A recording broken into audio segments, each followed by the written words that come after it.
Assalamualaikum warahmatullahi wabarakatuh. Alhamdulillahi rabbil alamin. Nahmaduhu wa nasta'inuhu wa nastaghfiruh. Wa na'udzu billahi min shururi anfusina wa min sayyiati a'malina. May yahdihillahu fahuwal muhtadi wa may yudlilhu falan tajida lahu waliyyan mursyida. Asyhadu an la ilaha illallah wa asyhadu anna Muhammadan abduhu wa rasuluh. Kaum muslimin dan kaum muslimat sidang jamaah salat maghrib, marilah kita berdoa kepada Allah Subhanahu wa taala. Mudah-mudahan hadirnya kita di musalla ini dalam menambah dan menuntut ilmu agama, Allah jadikan pertemuan kita pada malam ini sebagai pertemuan yang membawa keberkahan di sisi Allah, dan mudah-mudahan niat kita di sini adalah hanya tulus ikhlas karena Allah Subhanahu wa taala. Dan mudah-mudahan kita termasuk di antara hamba-hamba Allah yang ketika mendengarkan ilmu, ketika bertambahnya ilmu, mudah untuk mengamalkan ilmu tersebut. Amin ya rabbal alamin. Pada malam ini adalah pertemuan kita yang kedua dalam bahasan salat-salat sunnah sesuai dengan tuntunan Nabi sallallahu alaihi wasallam, di mana pada pertemuan sebelumnya kita telah mengurai tentang salat sunnah yang terikat dengan salat fardu, yang kita istilahkan dengan salat sunnah rawatib. Dalam sehari semalam jumlah rakaatnya adalah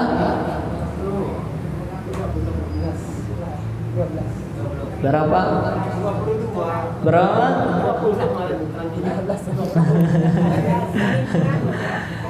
Berapa dah? 22 rakaat. Mana yang 22 rakaat itu? Perhatikan. 2 rakaat sebelum subuh, 4 rakaat sebelum zuhur, 4 rakaat setelah zuhur, 4 rakaat sebelum asar, 2 rakaat sebelum maghrib, dan 2 rakaat setelah maghrib, 2 rakaat sebelum isya, dan 2 rakaat setelah salat isya. Inilah 22 rakaat salat sunnah yang mengitari salat fardu, yang kita istilahkan dengan salat sunnah rawatib. Jumlahnya dalam sehari semalam berjumlah 22 rakaat. Dari 22 rakaat itu 12 rakaatnya ditekankan oleh Nabi untuk mengerjakannya, dinamakan dengan salat sunnah rawatib muakkadah. Dan 10 rakaat sisanya adalah salat sunnah rawatib ghairu muakkadah. Ini bahasan kita pada pertemuan yang lalu. Kita lanjutkan Bapak Ibu. Ada timbul pertanyaan, Ustadz, kalau kita mengerjakan salat sunnah, mana yang lebih baik tempat pengerjaannya? Apakah dilakukan di masjid, apakah dilakukan di musholla ataupun surau, atau lebih baik dilakukan di rumah? Maka kalau begini pertanyaannya, di manakah tempat pengerjaan salat sunnah yang terbaik? Maka jawabannya adalah rumah kita masing-masing. Mengapa demikian? Karena Nabi SAW menyampaikan, Inna afdhala salatil mar'i fi baitihi. Sungguh kata Nabi, seutama-utama salat itu dikerjakan di rumahmu. Ada pengecualian, illa salatal maktubah, kecuali salat wajib. Salat wajib utamanya di masjid. Berarti yang dimaksud oleh Nabi di sini seutama-utama pengerjaan sholat sunnah itu dilakukan di rumah masing-masing. Jadi kalau seandainya Bapak Ibu tinggalnya tidak jauh di musola ini, berkumandang suara azan waktu zuhur, Allahu Akbar, sampai La ilaha illallah, kemudian berdoa. Seandainya tidak jauh rumah kita dari musola ini, sekiranya kalau kita kerjakan di rumah salat sunnah qobliyah zuhur, tidak akan membuat kita terlambat datang untuk mengerjakan salat berjamaah, maka utama dikerjakan di rumah masing-masing. Begitu juga salat sunnah rawatib ba'diyah.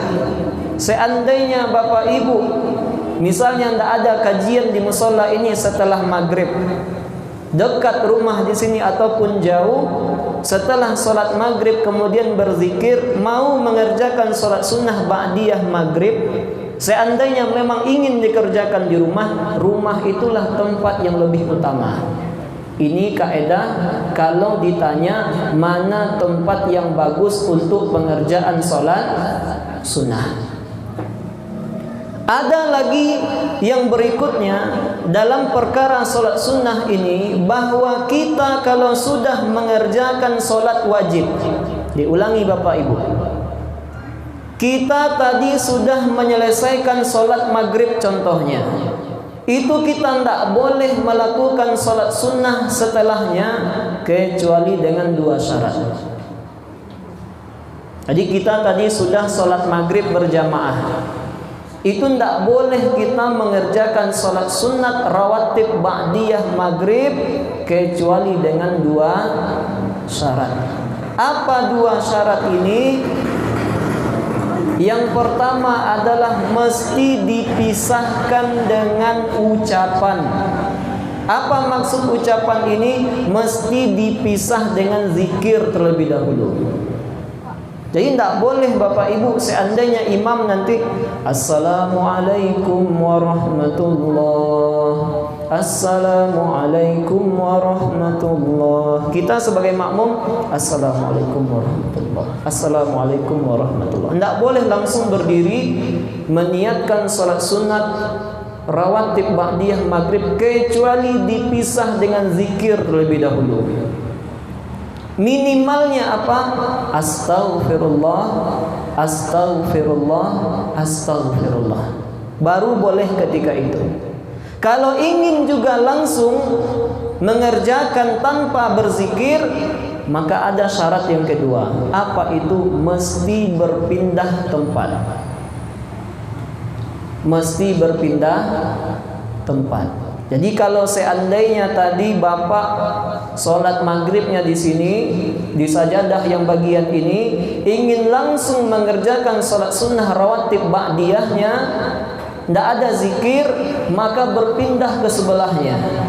Seandainya ada orang di sebelahnya, berpindah ke belakang ataupun tempat yang kosong untuk bisa melakukan sholat sunnah 2 rakaat.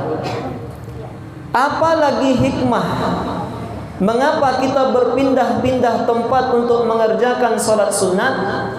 Karena terdapat ayat dalam surat Az-Zalzalah atau Az-Zilzalah ayat yang keempat. Apa bunyinya Bapak Ibu? Yang anak-anak Ustaz, apa bunyi surat Az-Zalzalah ayat yang keempat? Wah, cepat. Seperti komputer, sudah seperti komputer anak-anak kita ini Bapak Ibu. Ayat keempat, tit yauma idzin tuhadditsu akhbaraha. Pada hari itu, maksudnya di akhirat nanti, bumi akan menceritakan segala kejadian yang terjadi di atasnya. Oleh karenanya ulama menyarankan, bahkan Nabi menganjurkan, kalau kita ingin mengerjakan sholat sunat khususnya, maka berpindah-pindah tempat. Mengapa demikian? Karena setiap tempat yang kita sholat di atasnya akan bersaksi nanti di akhirat bahwa kita pernah mengerjakan sholat sunat di atas mereka. Jadi ternyata Bapak Ibu, lantai di mana Bapak Ibu pernah mengerjakan sholat di sajadah di lantai ini, semuanya akan bersaksi nanti di akhirat tentang kebaikan sholat yang telah kita dirikan. Nah, inilah sholat sunat yang terikat dengan sholat fardu yang kita namakan dengan sholat sunat rawatib. Sekarang berpindah kita ke bagian berikutnya. Tapi sebelum kita berpindah, adakah pertanyaan Bapak Ibu tentang sholat sunat rawatib?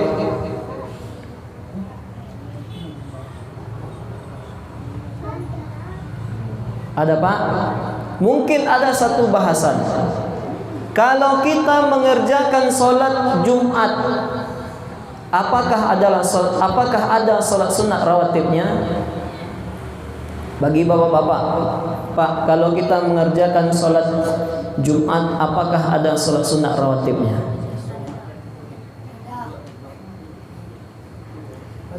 Ada. Berapa rakaat? Kapan dilakukan 4 rakaat?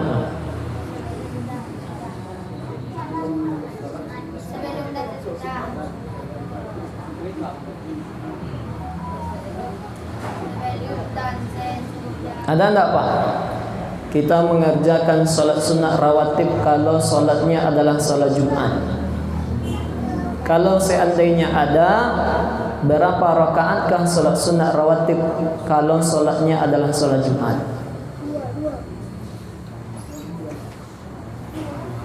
Maka jawabannya adalah sholat sunat rawatib untuk sholat Jumat itu ada. Kapan dilakukan? Dilakukan bukan sebelum sholat Jumat, dilakukan setelah sholat Jumat. Mengapa demikian? Karena tidak ada sholat sunat rawatib qobliyah Jumat berapapun rakaatnya. Jadi tidak ada seperti sholat zuhur. Kalau sholat zuhur azan terlebih dahulu, sembari datang waktu iqamah mengerjakan rawatib 4 rakaat, 2 rakaat, 2 rakaat. Tapi kalau sholat Jumat tidak ada qobliyahnya. Kalau masjid kita di sini berapa kali azannya Bapak Ibu? Berapa kali azannya? Sekali. Tapi sebahagian masjid itu 2 kali azannya. 2 kali azannya. Kalau seandainya azan yang pertama itu dilakukan 10 menit sebelum waktu Jumat masuk, berarti waktu Jumat aslinya belum masuk. Ya Bapak Ibu? Ya kan Pak? Sedangkan sholat sunat rawatib ini dikerjakan masuk waktu dulu, baru kemudian mengerjakan sholat sunat rawatib qobliyah. Jadi kalau ditanya sholat Jumat, tidak ada sholat sunat rawatib qobliyah berapapun rakaatnya. Tetapi setelah Jumat baru ada. Berapa banyaknya? 4 rakaat. Dikerjakan 2 rakaat, 2 rakaat. Nah, inilah sholat sunat. Bagian yang pertama, sholat sunat muqayyadah atau sholat sunat yang terikat, yaitu terikat dengan sholat fardu, dinamakan dengan sholat sunat rawatib. Sekarang bagian yang kedua, yaitu sholat sunat yang terikat dengan sebab. Ada sebabnya, ada sholat sunnahnya. Tidak ada sebabnya, tidak ada pula sholat sunnahnya. Kira-kira apa sholat sunat yang kita maksud Bapak Ibu? Kalau ada sebabnya, kita kerjakan sholat sunat itu. Kalau tidak ada sebabnya, tidak pula kita kerjakan sholat. Apa Bu? Sholat sunat tahiyatul masjid. Salat sunat tahiyatul masjid. Apa penyebabnya kita mengerjakan salat sunat tersebut? Karena kita masuk masjid. Ada penyebabnya, ada sholat sunnahnya. Kalau kita tidak masuk masjid, tidak pula kita lakukan sholat sunnah tahiyatul masjid. Mana dalilnya? Hadis sahih. Nabi SAW bersabda, "Idza dakhala ahadukumul masjid falyarka rak'ataini qabla ayyajlis." Apabila kalian hendak masuk ke dalam masjid, maka sebelum duduk lakukanlah salat sunat 2 rakaat. Diceritakan dalam hadis yang lain, seorang sahabat pernah datang ketika Nabi menyampaikan khutbah. Nama sahabat ini adalah Sulaik Al-Ghatafani. Jadi sahabat bernama Sulaik datang masuk Masjid Nabawi, sedangkan Nabi ketika itu sedang menyampaikan khutbah. Ketika Sulaik masuk masjid, dia langsung duduk. Maka ditegur oleh Nabi, "Ya Sulaik, wahai Sulaik, kum, berdiri. Farka rak'ataini, kerjakan salat sunat 2 rakaat." Lalu Nabi menyambung, "Idza dakhala ahadukumul masjid." Apabila kalian masuk ke dalam masjid, wal imamu yakhutub, sedangkan khatib sedang menyampaikan khutbah, falyarka rak'ataini, tetap lakukan salat sunat 2 rakaat, wa tajawwaz fihima, dan lakukan dengan agak cepat. Maka dari hadis ini jelaslah bagi kita bahwa setiap kali kita masuk ke dalam masjid ada anjuran mengerjakan sholat sunat 2 rakaat. Tetapi yang menjadi pertanyaan adalah, kalau kita masuk ke tempat ini, apakah ada sholat sunat tahiyatul masjidnya?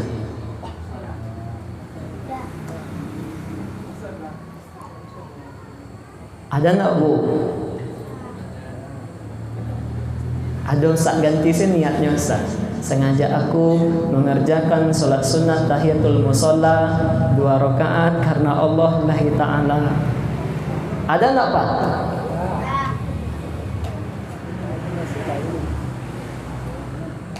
Ada enggak mengerjakan sholat sunat tahiyatul masjid di dalam musalla?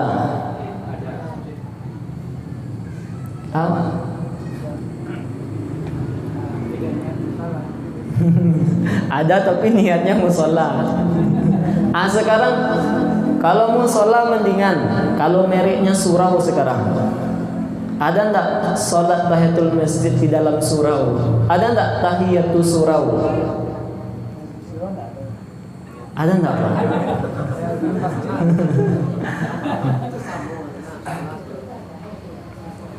Bagaimana, Pak? Musalla dan surau sama, Pak. Ada enggak, Pak? Maka bagaimana menjawabnya? Maka Bapak Ibu, bolehkah kita mengerjakan sholat sunat tahiyatul masjid di musalla ataupun surau? Itu jawabannya mesti dikembalikan apa yang dimaksud dengan masjid. Yang dimaksud dengan masjid itu, masyarakat kita pahami seperti ini. Ustaz, kalau masjid itu Ustaz, ada sholat Jumatnya tuh baru masjid. Tapi kalau tidak ada sholat Jumatnya, hanya sholat 5 waktu, itu musholla Ustaz. Bukan itu yang dimaksud dengan masjid. Masjid itu adalah tempat, diulangi Bapak Ibu, yang dimaksud dengan masjid adalah tempat yang disepakati oleh kaum muslimin dan kaum muslimat untuk pengerjaan sholat 5 waktu secara berjamaah. Diulangi Bapak Ibu, yang dimaksud dengan masjid itu tempat yang disepakati oleh kaum muslimin dan kaum muslimat untuk pengerjaan sholat 5 waktu secara berjamaah. Sekarang pertanyaannya adalah, musola kita ini dari istilah atau makna tadi masjid atau bukan? Masjid. Berarti surau itu pada hakikatnya adalah masjid. maka sah ketika itu kita mengerjakan sholat sunnah tahiyatul masjid. Oh nanti bulan Mei insya Allah, Allahu Akbar, Allahu Akbar, Allahu Akbar, la ilaha illallah, wallahu akbar. Idul Fitri disampaikan di mushola ini, Bapak Ibu kaum muslimin dan kaum muslimat. Insya Allah besok pagi jam 8 kita akan bersama-sama mengerjakan sholat Idul Fitri di lapangan di sini. Maka bagi Bapak Ibu maupun perantau, marilah kita sama-sama meramaikannya. Maka datang Bapak Ibu pagi hari ke sana. Jam 7:30 sudah bersama anak dan cucu. Pertanyaannya adalah, sahkah ketika itu melakukan sholat sunnah tahiyatul masjid?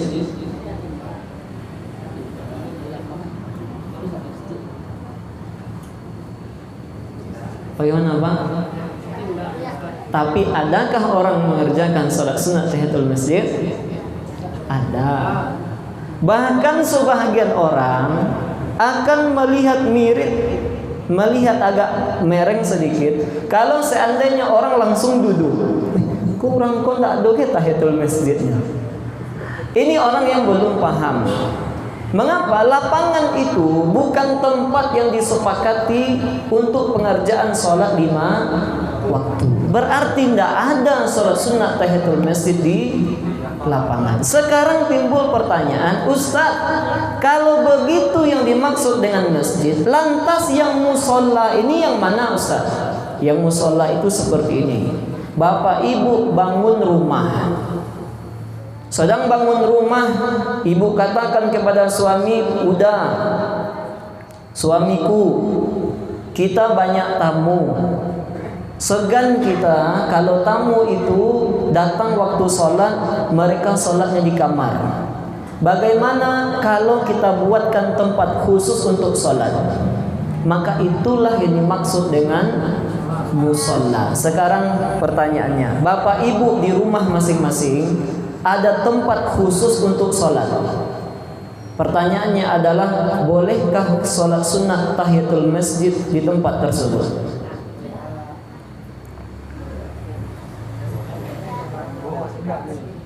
Boleh.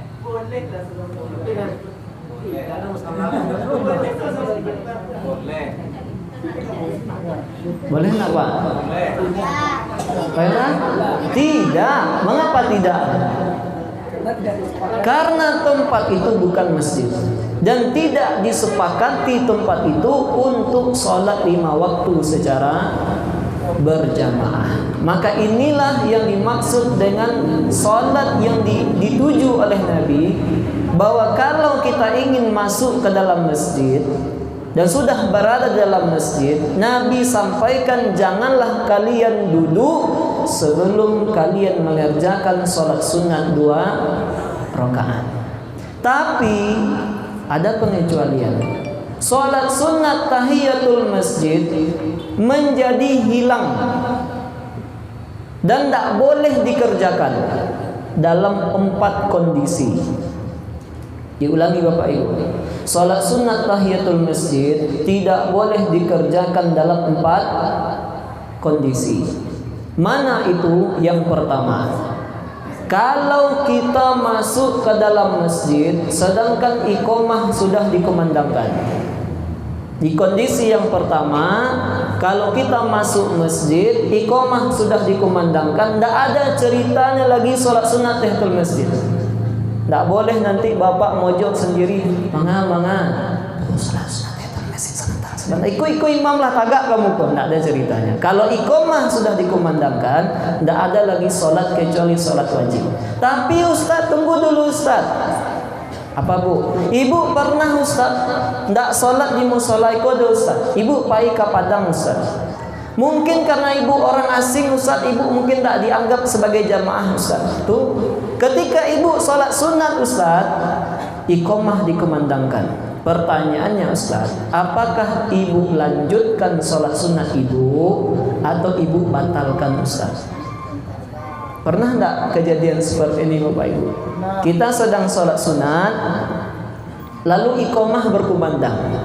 apakah kita lanjutkan sholat sunat itu atau kita batalkan lalu langsung masuk sholat secara berjamaah? Mana yang kita pilih Bapak Ibu? Tergantung waktunya. Tergantung waktunya. Bagaimana kalau tergantung waktunya? Kalau sudah kira-kira sempat diselesaikan untuk mengejar masbuk, dilanjutkan. Tapi kalau tidak memungkinkan untuk mengejar masbuk, maka dilihat kondisinya.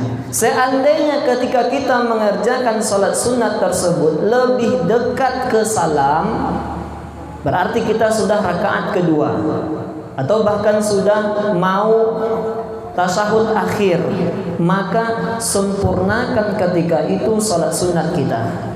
Tetapi kalau seandainya kita baru mengerjakan sholat sunat, mungkin baru di rakaat yang pertama, batalkan sholat sunat lalu masuk langsung ke sholat berjamaah. Jadi kondisi yang pertama yang menjadikan sholat sunat tahiyatul masjid itu tidak ada kalau kita masuk ke dalam masjid sedangkan iqamah sudah dikumandangkan. Yang kedua, kapan lagi?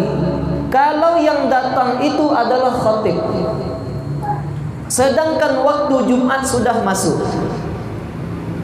Diulangi Bapak Ibu, kondisi yang kedua yang menjadikan sholat sunat tahiyatul masjid tidak ada kalau yang datang itu khatib sedangkan waktu Jumat sudah masuk.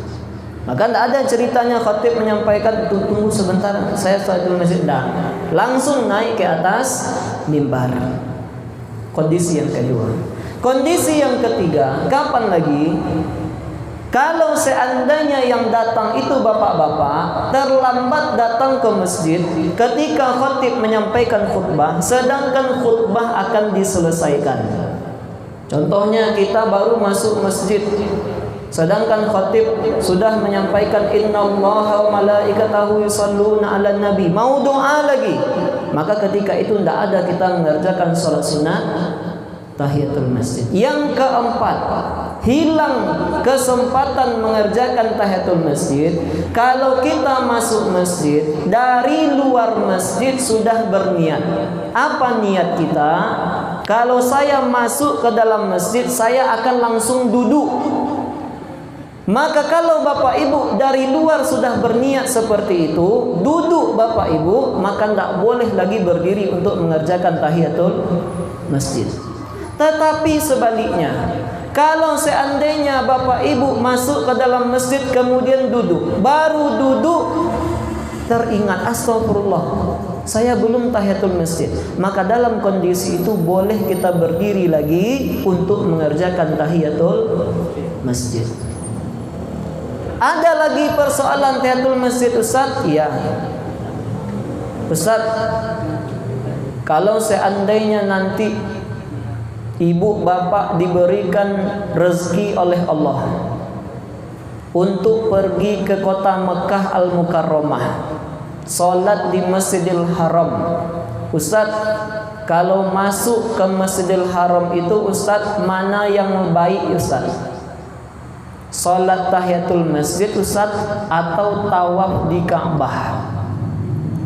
Maka kalau kondisinya adalah Masjidil Haram, maka penghormatan untuk Masjidil Haram adalah dengan tawaf.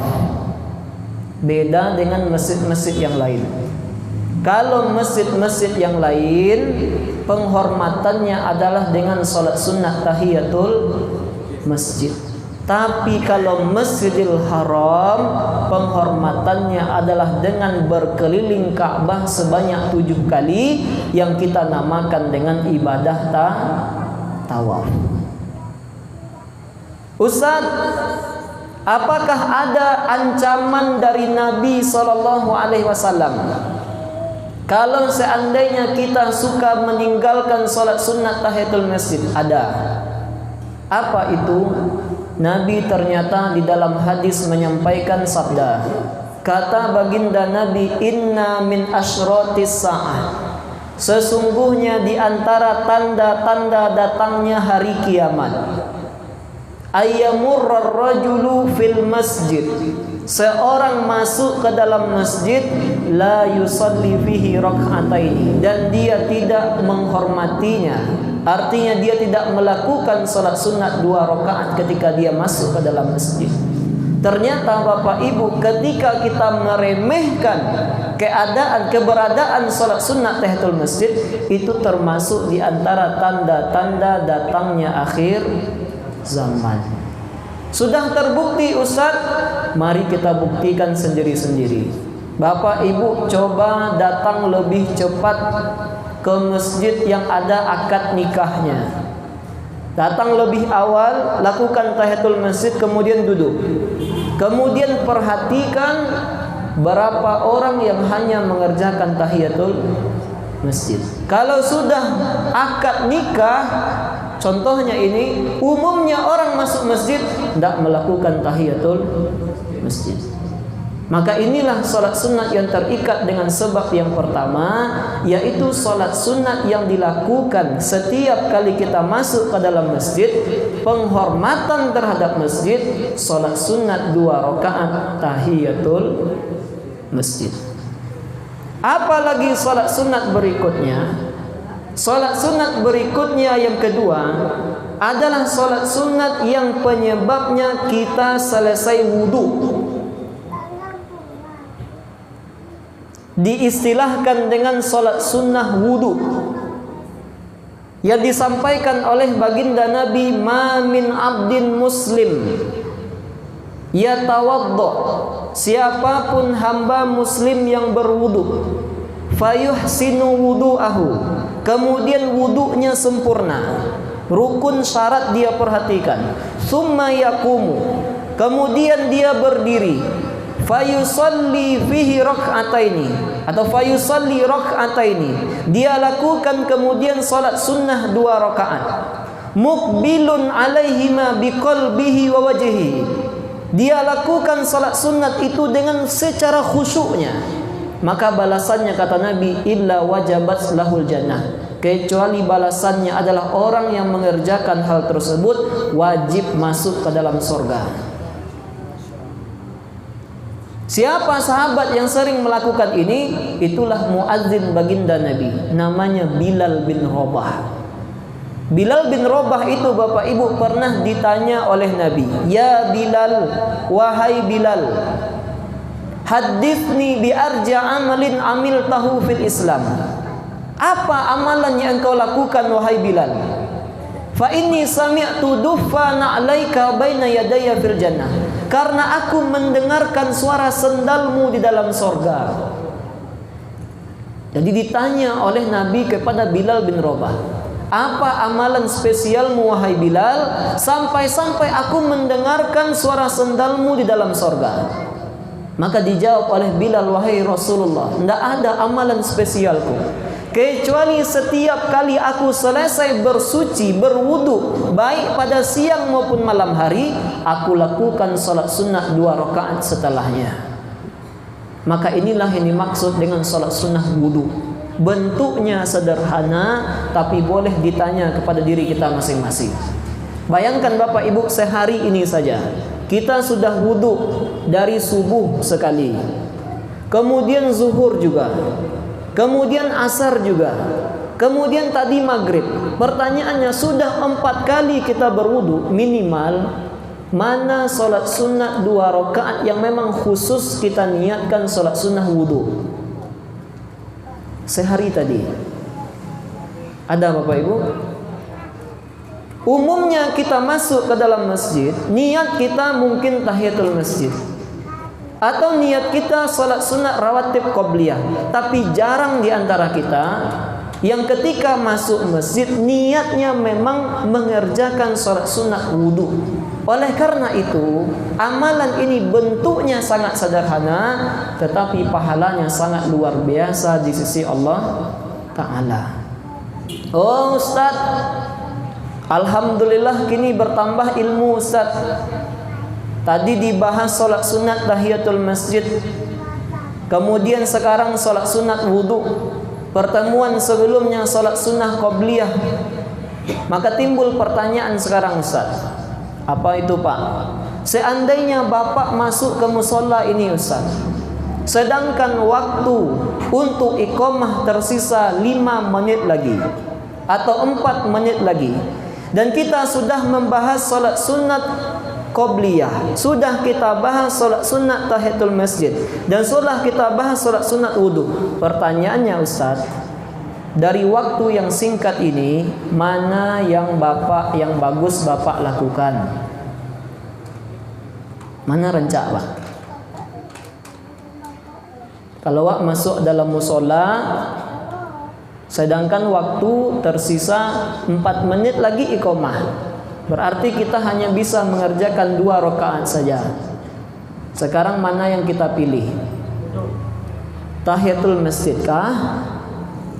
Salat sunat wudu kah? Atau salat sunat rawatib kah? Nyon-nyon yang paling rancaknya tentu apa capek tibu ya. Itu nak muncul pertanyaan itu. Tapi kalau memang kondisinya begitu, hanya bisa mengerjakan 1 salat 2 rakaat, manakah yang kita pilih? Wudu Ustaz. Ada jawaban wudu. Kalau ibu-ibu apa ibu pilih Bu? Apa Bu? Double aja niatnya Bu. Oh, kok memang kurang Minang nah ibu? Modalnya sakete labo gadang. Maka dalam kondisi ini betul jawaban ibu. Ketika kondisinya memang kita hanya bisa mengerjakan 2 rakaat, kita bisa menggabungkan 3 niat sekaligus. Maka kita bisa menggabungkan niat tahiyatul masjid, niat salat sunat rawatib, dan niat salat sunat wudu. Maka dari 2 rakaat kita dapat 3 pahala sekaligus. Dapat pahala tahiyatul masjid, dapat pahala wudu, dan dapat pahala salat sunat rawatib qobliyah. Jadi digabungkan niatnya. Tapi tidak pula mudah-mudahkan. Ustaz, bisa digabungkan niat Ustaz? Bisa. Oh berarti bisa Ustaz, apa tibunya sampai bini lah Ustaz menjalani iqamah. Bukan itu. Bukan. Kalau kasusnya adalah tidak kita sengaja, bisa digabungkan 3 niat. Jadi kita bisa menggabungkan niat dalam ibadah. Contohnya seperti ini. Ibu-ibu tahun yang sekarang ada misalnya puasa Ramadan yang tidak dilakukan, berarti wajib qadha, wajib diganti. Maka kalau ibu-ibu nanti Ustaz, waktu ibu bisanya Ustaz cuman hari Senin dan Kamis, silahkan Bu, ketika ibu ganti puasa Ramadan tahun sekarang yang tidak kita lakukan pada Senin Kamis, itu bisa digabungkan niatnya. Dengan sehari puasa dapat 2 pahala, 1 qadha Ramadan, 1 puasa sunnah Senin Kamis. Jadi cara yang pertama digabungkan 3 niat sekaligus. Cara yang kedua, seandainya Bapak Ibu berniat ketika itu hanya tahiyatul masjid saja. Diulangi. Seandainya Bapak Ibu hanya berniat tahiyatul masjid saja, maka hanya dapat 2 pahala. Diulangi. Kalau Bapak Ibu niatnya hanya tahiyatul masjid saja, hanya dapat 2 pahala. Mana itu? Yang pertama pahala tahiyatul masjid dan pahala salat sunat wudu, tapi tidak dapat pahala salat sunat rawatib qobliyah. Ini sakit Bapak Ibu. Diulangi, seandainya Bapak Ibu hanya pilih niatnya tahiyatul masjid saja atau niatnya salat sunat wudu saja, maka pahalanya hanya ada 2. Yang pertama tahiyatul masjid dan wudu. Yang rawatibnya tidak dapat. Cara yang ketiga, Ustaz payah Ustaz menggabung-gabungkan niat ke Ustaz. Kalau susah pilih niatnya ya. Cara ketiga apa? Niatnya adalah salat sunat rawatib qobliyah. Dengan salat sunat niatnya adalah rawatib qobliyah, dapat 3 pahala sekaligus. Di dalamnya ada salat sunat tahiyatul masjid dan di dalamnya juga ada salat sunat wudu. Jadi kalau kita simpulkan Bapak Ibu, seandainya kita masuk ke dalam musola ini, sisa waktu iqamah hanya 4 menit, bisa hanya mengerjakan 2 rakaat, ada 3 caranya. Mana yang 3 itu? Yang pertama, digabungkan niat. Yang kedua, kalau susah menggabungkan niat, pilih sholat sunat rawatib. Kalau seandainya sholat sunat rawatib tidak kita niatkan, hanya sholat sunat tahiyatul masjid atau sholat sunat wudhu saja, maka kita hanya dapat 2 pahala. Maka inilah bahasan kita pada malam ini, mengurai tentang sholat sunat yang terikat dengan sebab. 2 baru yang kita bahas, insya Allah nanti kita sambung. Apa itu? Yang pertama adalah sholat sunat yang penyebabnya kita masuk ke dalam masjid, yaitu sholat sunat tahiyatul masjid. Dan yang kedua, sholat sunat yang penyebabnya kita adalah selesai berwudu, yaitu sholat sunat wudu. Adakah pertanyaan dari Bapak dan Ibu khususnya 2 sholat sunat ini dan kajian kita sebelumnya tentang sholat sunat rawatib? Terima kasih banyak. Terima kasih banyak ya. Ada dari 22 rakaat itu, salat sunatnya 12 rakaat. Yang ganjarannya adalah istana di dalam surga. Dan hadisnya adalah hadis yang sahih, diriwayatkan oleh Imam Muslim, bahwa Nabi SAW bersabda, "Ma min abdin muslim," siapapun di antara kita yang muslim, yusalli kulla yaumin sintai asyrata rak'atan tatawuan ghairal faridah, setiap hari dia rutinkan pengerjaan 12 rakaat salat sunat, illa banallahu lahu baitan fil jannah, kecuali balasannya adalah Allah akan bangunkan bagi dia sebuah istana di dalam surga. Pertanyaannya adalah, apakah dari 12 rakaat ini sembarangan saja kita pilih dari 22 yang ada, atau ada salat-salat sunat yang dimaksud oleh Nabi? Maka jawabannya adalah salat-salat sunatnya ditentukan oleh Nabi SAW. Mana itu yang 12 rakaat? Yang pertama, 2 rakaat sebelum subuh, lalu 4 rakaat sebelum zuhur. Kalau disebut 4 rakaat, pengerjaannya 2 rakaat salam, 2 rakaat salam. Kemudian 2 rakaat setelah zuhur, lalu 2 rakaat setelah maghrib, dan 2 rakaat setelah sholat isya. Inilah 12 rakaat yang dimaksud oleh Nabi. Siapa yang merutinkannya, baginya pahala sebuah istana di dalam surga. Ada lagi pertanyaan Bapak Ibu? Silakan Bu. Terima kasih banyak Bu. Ustadz, kalau tadi kan agak terlambat datangnya Ustadz. Sekarang Ustadz, kalau kita cepat datangnya ke musola, panjang waktu iqamah Ustaz. Pertanyaannya Ustaz, ini bagus nih Bu, kalau kita cepat masuknya ke musola Bapak Ibu, mana yang dahulu kita kerjakan? Apakah kita mengerjakan sholat sunnah wudu dulu karena kita baru selesai wudu, ataukah kita mengerjakan sholat sunnah tahiyatul masjid karena kita baru masuk masjid, atau yang kita kerjakan sholat sunnah rawatib? Mana yang kita dahulukan? Mana yang kita dahulukan Bu? Pak. Mohon penjelasan aja Ustaz. Mohon penjelasan. Oh, karena waktu sudah masuk. Mana yang dahulu? Maka yang didahulukan adalah tahiyatul masjid. Ustaz, mengapa tidak sholat sunat wudu dulu Ustaz? Karena di dalam sholat sunat wudu itu kita sudah duduk. Kan ya Pak? Bukankah di dalam sholat itu ada duduk di antara 2 sujud? Sedangkan tahiyatul masjid itu adalah sholat sunat yang dilakukan sebelum duduk.